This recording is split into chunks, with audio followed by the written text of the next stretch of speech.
Oh, Hilton, stay. Your beds are soft and cozy. No lumpy couch, no stiff futon, no shower line at crack of dawn. Oh, Hilton, stay. When you want holiday comfort you can count on, it matters where you stay. Enjoy comfortable rooms and friendly service when you stay with Hilton instead. Save up to 25% this season when you book with Hilton. Hilton for the stay. Terms apply. In Walmart Sue Newville, time was ticking away. Only a few nights left till the big holiday. But last-minute gifters had no need to worry. Walmart Express Delivery got their gifts in a hurry. From Nintendo to Nespresso and Lego flowers, they could check off their lists in as fast as an hour. All of Who Newville, East, West, South, and North could order gifts up until 5 p.m. on December 24th. So this holiday, just do as the Who's do. With gift delivery this fast, they all gasped. From Walmart, who knew? Subject to availability, terms and fees apply.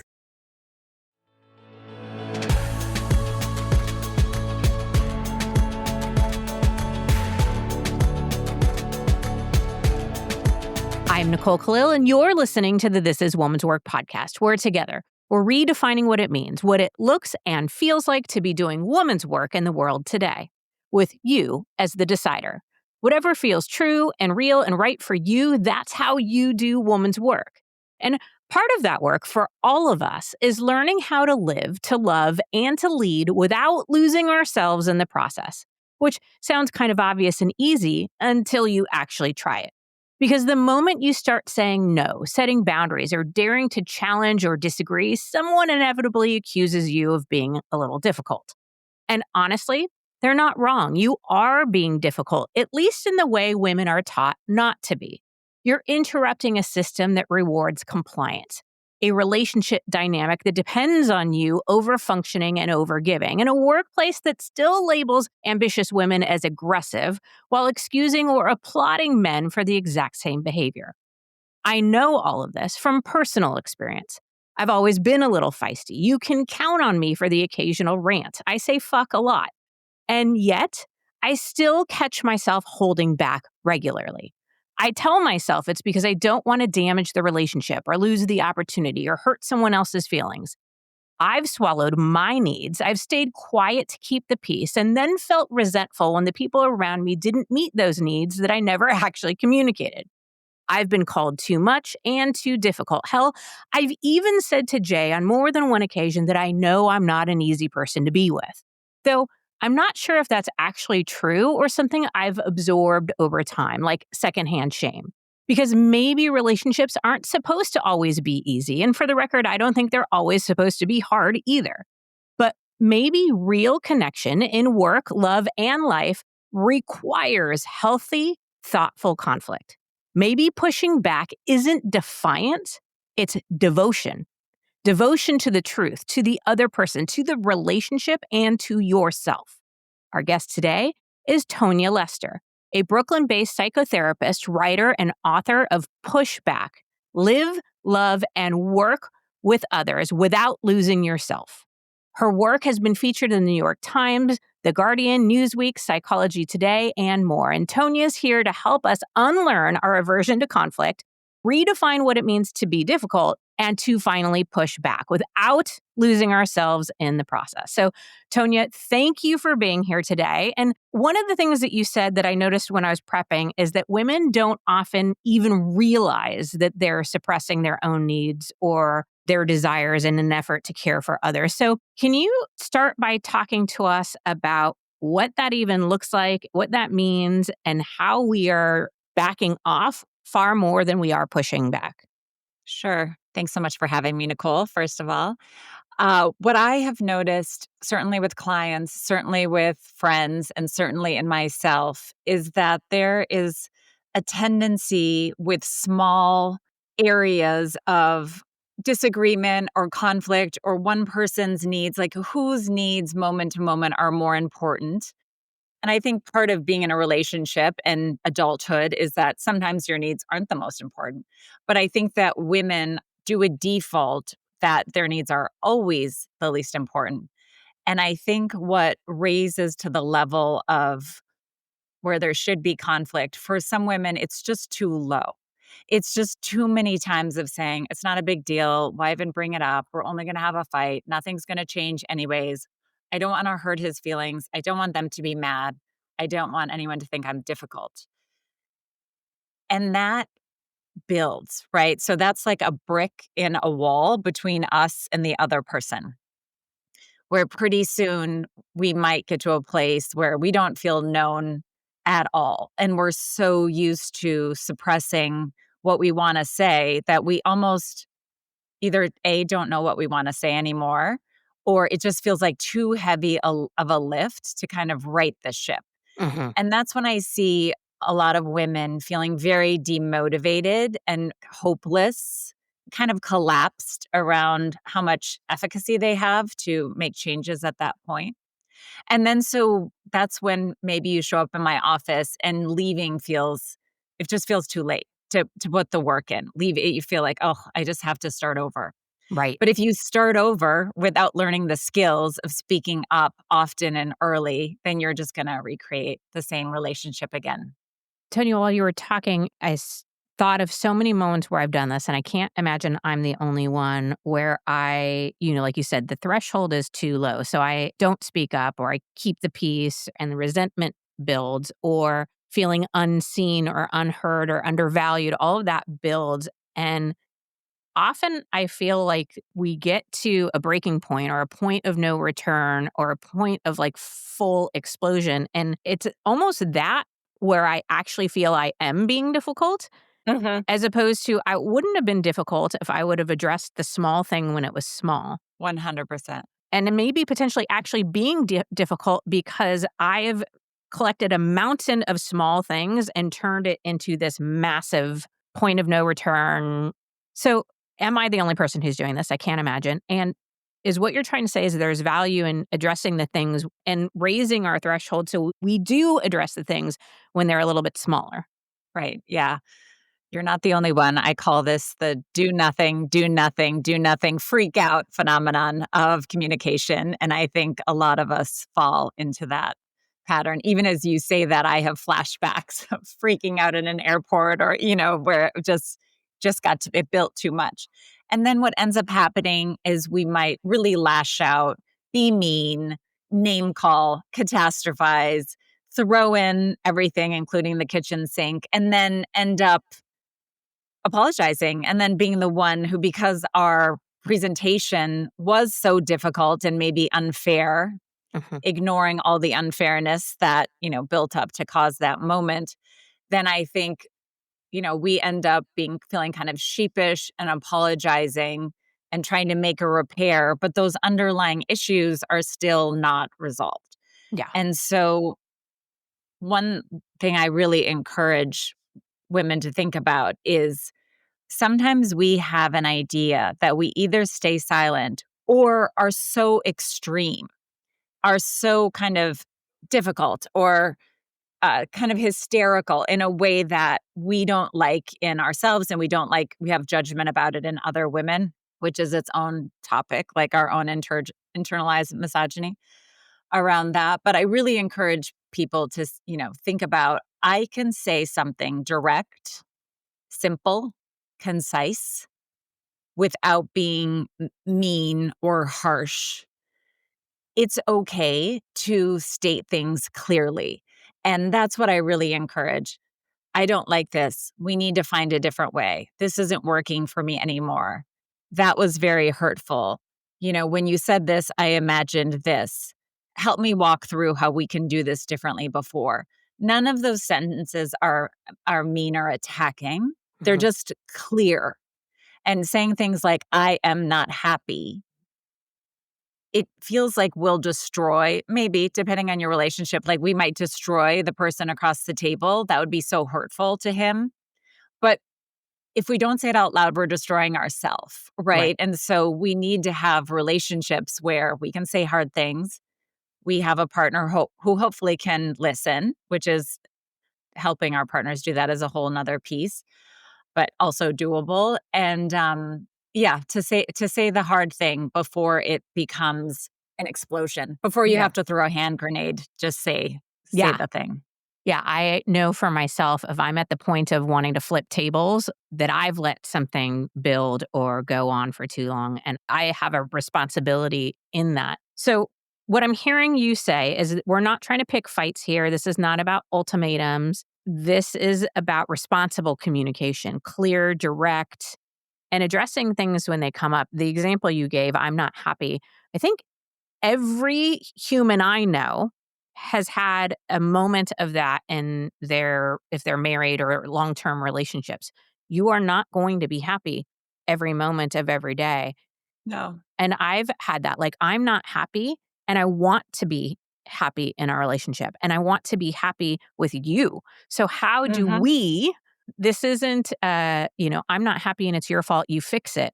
This is I'm addressing something that I'm feeling. I'm being clear about it and I want to work together because the desired outcome is for us to both be happy. Yes. I loved what you said in the introduction about that it's actually investing in relationships to speak up where our needs aren't being met. It's the relationship is really over when we stop trying to communicate, right? And we're like, whatever, it doesn't matter anyways. I think we're always looking for collaboration. And one thing I end up saying to clients all the time, and I think about a lot in my own marriage, is if you don't win, I don't win. And if both parties feel that way, you're going to invest a lot in the happiness of the other person. Of course, if you don't win, I don't win. If that's not reciprocated, you're never going to have healthy parity in that relationship. But anytime someone says, I'm not happy, I need this to change, can we please talk about this? It's an invitation to collaborate. Right. And collaboration and hearing your partner's needs is the bedrock of emotional intimacy. And you simply don't have it unless you're doing that level of communication. Okay, so what if you're in relationship, whether it's romantic or friendship or family member or somebody you work with? What if you're in relationship with somebody who isn't interested or hasn't been taught to collaborate? I think we can tell people till we're blue in the face about responsible communication or about being collaborative or about addressing small things before they get big. But this is a two-way street, like you said. Hmm. Jay and I made the agreement early in our relationship as similar as like, my job is to take care of you, which works as long as your job is to take care of me. Hmm. And it has evolved into it's our job to take care of each other and ourselves. But it's a mutual agreement. If you don't have that or you didn't start your relationship in that way, what do we do? This is the tough part, right? This is where the hard decisions come in. I think there's a few ways we can invite people to be more collaborative. And I think sometimes it's as simple as saying, I love you and your happiness means as much to me as mine. It doesn't mean more and it doesn't mean less. And I don't always feel the same from you. So I want this to be an invitation to talk about that more deeply.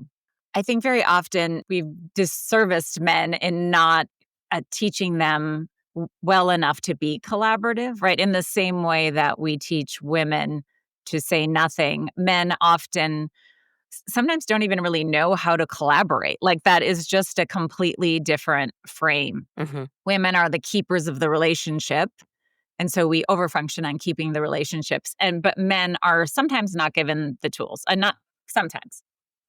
So to say, I need to feel like you are as invested in me as I am in you, and this is what I would need to see. Sometimes if a partner can let their defensiveness settle and really take that in the context that I wouldn't be even inviting this discussion if I didn't care. Sometimes people can learn to do that, right? Or to say often, but can you see where I'm coming from? Like, how would you feel if you were me? Right? That's the basis of empathy. And this is, of course, also where a couples counselor can come in. Hmm. I often will say to one partner and then another, what is she getting right? Like, go through everything she just said and what do you agree with? And what is he getting right? And that can help build empathy. All that said, if someone will not collaborate with you, at some point there has to be acceptance of that and a decision of how you're going to operate then in that relationship and whether it makes sense to stay. And I really believe that we have one life to live. We should make it great. I definitely don't think relationships should always be hard, but I do think relationships take a level of care and attention all the time that sometimes we don't invest sort of consistently enough of trying to be attuned to the other person and making sure that, that you're being transparent enough that they can be attuned to you. If you have someone who's very, very self-centered or not interested in that level of connection or just isn't going to invest in you, if he can't or she can't, but if the other person cannot say, your happiness is as important to me as mine, you have a very, very, it's extremely important information and you have a big decision to make. And I think women often feel that if we work hard enough, we can make any relationship work. And I think if we can work hard enough, we can stay married to someone who doesn't treat us like someone they love. But what kind of win is that? Right. Right. Yeah. At some point, you have to make a hard decision. Good sex isn't chemistry, it's competence. Great intimacy, emotional, physical, all of it is something you learn, which is excellent news for anyone who's ever felt like they're supposed to magically read minds, bodies, signals, and needs like some sort of oracle, which is why I'm telling you about Beducated, your all-in-one platform for actually understanding pleasure, connection, and technique without the awkward Googling. They've got over 150 courses, videos, demos, expert-led breakdowns, and real strategies for everything from foreplay to communication and lots of things in between. And listen, it is the season of giving, right? So maybe skip the last-minute random gift and give yourself or someone you love something that actually improves life and turns up the heat. Sign up for Beducated at beducate.me and use Woman's Work to get 50% off the yearly pass, locked in for life. Plus, they offer a 14-day money-back guarantee so you can try it totally risk-free. Click the link in show notes to get Beducated, and let's make winter heat a thing. I don't know who else needs to hear this, but drinking coffee doesn't count as hydration. I learned this the hard way the other morning when I stood up too fast and briefly visited another dimension. So if you too want to decrease the coffee intake and increase your water, Cure makes it actually enjoyable. Their hydration packs are plant-based, have no added sugar, and I get their variety pack because I like to change things up and I like all the flavors. I use Cure in the morning when I'm trying to remember how to function, after workouts when I'm questioning my life choices, during holiday travel, don't even get me started on airplane air, and on slower mornings after holiday festivities, because the Cure formula is proven to hydrate as effectively as an IV drip. And staying hydrated isn't just about water. You also need electrolytes, which is why I love Cure. It's clean, tastes great, and actually works. And here's a bonus. Cure is FSA, HSA approved, so you can use your FSA or HSA funds to stay hydrated the smart way.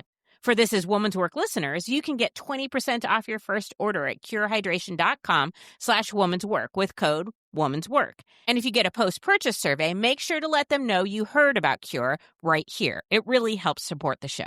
So don't just drink more water, upgrade it with Cure. Does it ever feel like you're a marketing professional just speaking into the void?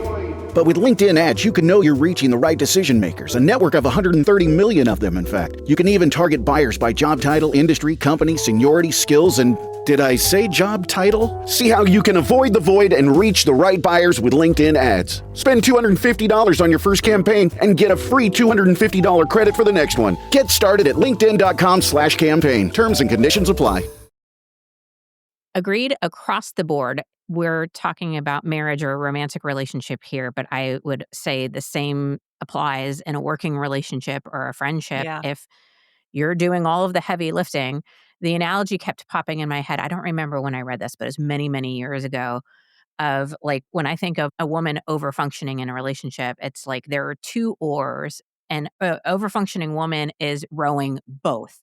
And I think your thing of like women think if they just work hard enough, it's like if I just row faster or harder or longer or whatever, then at some point this person's going to want to row. as opposed to the fact that it's like, why would they ever want to? You're doing all of the work.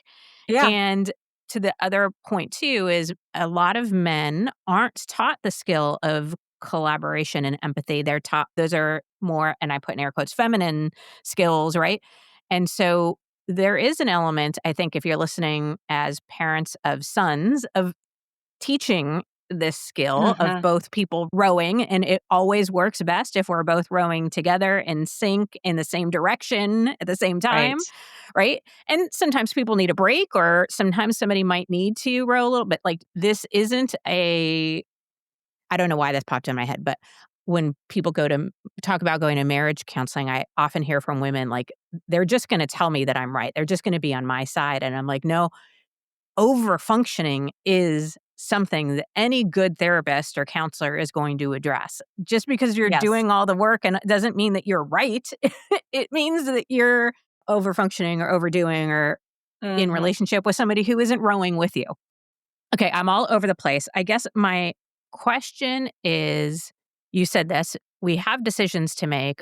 Are there any places in conflict and relationship where flipping tables or anger or ultimatums do make sense?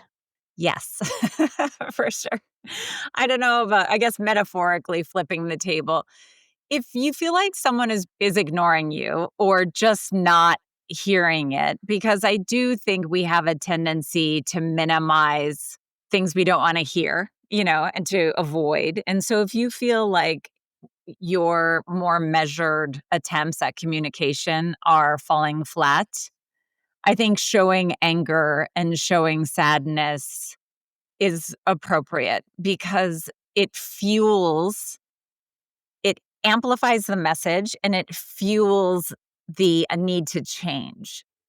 I often think that we don't want to hurt other people and we don't want to hurt their feelings. But real change really never happens without someone's feelings being hurt. Like, why would anything change Mhm. if nobody felt badly, right? We need that. That's the fuel to change. So the metaphorical flipping tables and really saying, and again, I don't ever condone like abusive language or name calling, but to say with feeling, I am so unhappy. I cannot live like this. This has to change. You are not hearing me. I absolutely advise that. I don't think you should go in like that. I think if that's how you always communicate, that will not be effective either. But I think if you are not being heard and I think anger also, or deep sadness, is also a way we show we care deeply about the relationship. Again, constructive, not destructive, not rage, but Yeah. healthy anger. Yeah, so I 100% believe that there's a place for that, and I think the idea that as women we're supposed to be kind of Stepford wives and be flattened out all the time is both not effective at all, but also not realistic. We're human beings, we're not robots. And then in terms of ultimatums, if you say, "If we don't have a baby, I'm leaving," and you drag someone into doing what they want when they do not want it, that's gonna be an unhappy, resentful situation. If you say, "I love you. I wish we could make this work. Having a baby is so deeply important to me that I need to walk away from this relationship because I need to be with someone who wants the same things, even though I love you so much and I'm so sad, but I don't think I'd ever recover from not having a baby." He can either decide, we'll keep talking about this, we'll stay not forever, biological clock, but that there will be like collaborative conversation. And he might decide, I can do this. We can move forward together. But I think there's a difference there. And there are some things that are worth leaving relationships for. There are some things that are impossible to compromise on. And in that case, I do think you owe it to yourself and your partner to at least be clear about what those things are. Yeah. Or to say if there's some kind of, often when someone's recovering like from infidelity, it can be very useful if they have decided to forgive and want to move forward to say, this is a dead stop, though. This would, if this ever happens again. And I think that's useful because it gives us a sense of control. It's expressing a clear boundary, and I think there's a place for it. Yeah. It popped into my head an argument that Jay and I had a decade or more ago. And it was one of those situations where I didn't speak up, I didn't meet, and then it came to a head and I raged out on him. So, Mm. my point being the difference between healthy anger and rage and knowing what that is for yourself and how you want to communicate. And the next day he came to me and he basically said, I'm okay with conflict. I'm okay with talking about mistakes that I'm making, but I'm never okay with having somebody talk to me like that. That Mm. will never happen in our relationship again. And I heard it. Like Yeah. I knew for sure. And I knew that I'd crossed a line. I wasn't feeling proud of myself on the other side of that. And I don't know if it was an ultimatum, but it was a clearly communicated boundary Mhm. that I heard and respected, and it was distinguishing from the, like, we don't have to agree, we can have conflict, but there was a line that was crossed, and I'm not okay with that. Yes. And as is often the case in my relationship, as I learn a lot about dealing with healthy anger from him than Mhm. the other way around. So that's all the collaboration I'm talking about. For him to say, this I can't be on the other side of that. It's too much for me. So we can have ways that that doesn't happen where I am still hearing you, right? He's Yeah. not shutting you down at all. Like that No. was beautifully articulated. Yeah. And it sounds like your relationship leveled up after that. 100%. And it's never happened. I've never, Mhm. like, since it has made us better, it's made me better. And like I said in the intro, I know these things, we practice these things, and I still catch myself falling into the trap of, should I say something? No, it's not that big of a deal. I'm probably overreacting. This is a me thing, right? Like, do you find that we as women do that? We oversimplify or overjustify or talk ourselves out of addressing something when it needs to be addressed. Yes, 100%. I do this so often, and it's embarrassing because this is my It, whole life's work is yes, not doing this. I get it. And I'm like, all I the know time, better. Yeah. I know better. I know better. And sometimes, I'll be sitting with a client and she'll be describing how she handled something. And I'll be like, wow, that's really good. I would not have been that forthright. So there's an aspect of this of kind of knowing which one you are. I like to say, like, where are you on the spectrum? And if you know you tend not to speak up enough, and the reason you know this is you feel like you're being walked all over, or you feel so scared of conflict, or you're feeling in your relationships. Again, it doesn't have to be romantic, any relationships like I'm not really known. Then believe that about yourself and push yourself, right? If you are in a kind of regularly withdraw, what would it be like for a couple of weeks just to say everything? See what would happen to your relationships.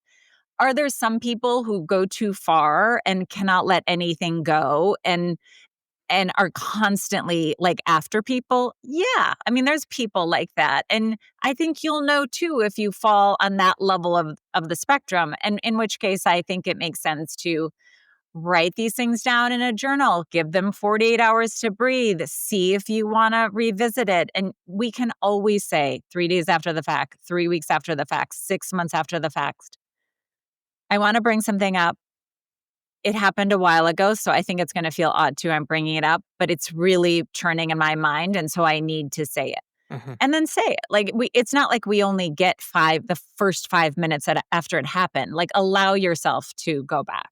Yeah, it makes me think of like a pendulum. On one side, you have the person who says everything and is nitpicking Mm. and is constantly, and then you have the other side of the pendulum when somebody says nothing at all. And our goal is to land somewhere in the middle. But sometimes the way we figure out landing in the middle for ourselves is pushing ourselves a little further in either direction than we think we could or should. There is a testing element of this. Yes. And being in relationship with somebody, committing to somebody long term, loving somebody, I think involves some space and the opportunity to fix and apologize for and give grace to that testing phase where we might push too far or not enough. And there's a repairing that gets to happen over time.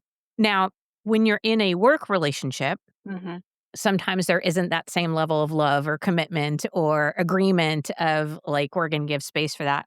Is there any advice or any things that are different or more problematic when it comes to having conflict in a work relationship? Yes, it's harder, right? If you are kind of lower on the totem pole and don't have as much power in the workplace or organization, you will be disempowered, right? If you're an intern, you aren't going to have the same power or leverage as the CEO. And that's fine. That's appropriate. We work our way up and that's how we learn.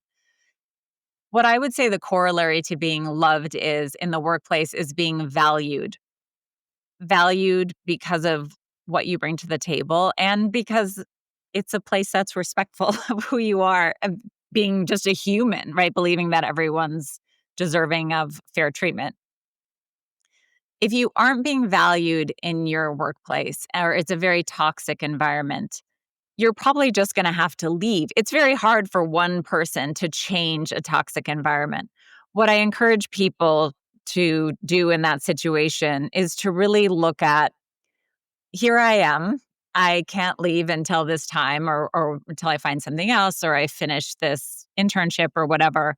What are the skills that I would like to leave with that nobody can take away from me? Like, if I treat this now like I'm in business school, is it learning to stand up for myself in conflict? Is it learning to say no? Is it learning some coding program? It can be much more concrete. Is it getting better at my public speaking? With this idea of all my learning, I get to take with me and I can leave this toxicity behind. And this is how I'm going to stay in my integrity here and kind of take something with me from this very hard environment Mhm. and then ultimately try and find something better. And then when you're the boss, right? This is everyone always says that the great bosses, they learned from having a really terrible boss. And so then as you get more senior, you're going to pay it forward and really take that learning to create a better environment going forward. But when you think you might lose your income, I never want to pretend that any of this is easy or a no-brainer, or if that you're not doing it, you're weak or Yeah. to blame for your situation. I think there's a lot of work environments that are very, very tough. And if you're paying the rent and supporting the kids, you might not be able to leave right away. But I think stepping back, being really grounded in who you are, what you can learn, and what steps need to be taken to remove yourself and what's realistic, I think you can always do that in any Yeah. situation. 100%. Well said. And I think there are small ways that we can stand up for ourselves or speak our truth or push back in work environments to both test and develop the skill. Like there are some Mhm. environments where it's never going to be allowed. And then it's your decision whether or not to leave that environment. Back to some of this is teaching other people how we work together, how we get the best out of each other. Back to my example with Jay, it's like, listen, I am open to feedback. And I want Mhm. to be great at my job and I want to be good at this role and I want us to work well together. And it doesn't work if you speak to me that way. Mhm. So there are opportunities to test out and to push back in small, responsible communication ways that don't involve walking out of the door or flipping tables, at least not right away. That might be the ultimate decision in some environments, but I still think a lot of what you shared when we were talking about romantic relationships applies here too. Yeah, I do too. And again, it's back to, if you are valued, Yeah. your feedback will be heard more easily. And sometimes you can just be really creative with the pushing back. I had a client a long time ago who was in this kind of classic gendered situation where she was the only woman in the room and so was always asked to take the notes, right? Mm. Which is like, I can't believe that still happens in 2025. Not only can I not believe that it happened, I used to do it. I used to take the notes. I can't believe I did it. Like, don't even get, anyways, keep going. Sorry. Well, what she did, we had talked a lot about ways to problem solve this. And she, at the beginning of the next meeting, said, why don't we take turns doing this? So I'll do today, but then it's going to have to go around the table before it gets back to me. And it was just very calm. It was setting a boundary. And there was kind of a shoulder shrug and okay, and then at the beginning of the next meeting, of course, yeah, she had to say, you know what, it's not my turn. It's everybody's turn. She felt really, really good just having said it, just having approached it. And the leadership, they got on board, no, we're going to take turns. That's a good idea. Yeah. Well, that's a good example of how we get good at pushing back is how we get good at anything. And it's by practice, right? Practice. So the book is called Push Back. I know myself and those of you listening are probably running to go order it right now. You can also find out more about Tonya and her work. Her website is tonyalester.com. We're going to put all the ways to find and follow Tonya in show notes. All the links will be there. But again, the book is Push Back. Buy it for yourself and all the women you love. Tonya, thank you for being here today and for an incredible conversation. Thank you so much, Nicole. My pleasure. All right. Friend, here's where I land. If standing up for yourself, if communicating your needs or refusing to carry more than your share makes you difficult, then go ahead, call me difficult. Because I've done the other thing. I've swallowed my words, softened my tone, and said it's fine when it wasn't. And I've smiled through the situations that made me want to scream. And guess what? I got no medals and there were no prizes. There's no reward for being the easiest, quietest, most accommodating woman in the room. Only the slow erosion of your confidence and self-respect. Pushing back doesn't make you a problem. It means you give enough of a damn about yourself and the people around you to speak your truth. It means you care more about your relationship than you do your comfort, that you value connection over compliance. That might mean setting a boundary. It could be a clear and simple no thank you. And sometimes it's a well-deserved you can fuck all the way off. So be difficult, not for the sake of being difficult, but for the sake of being you. Be bold. Engage in a little conflict. Push back instead of backing off. That's not rebellion, that's respect. And that is woman's work.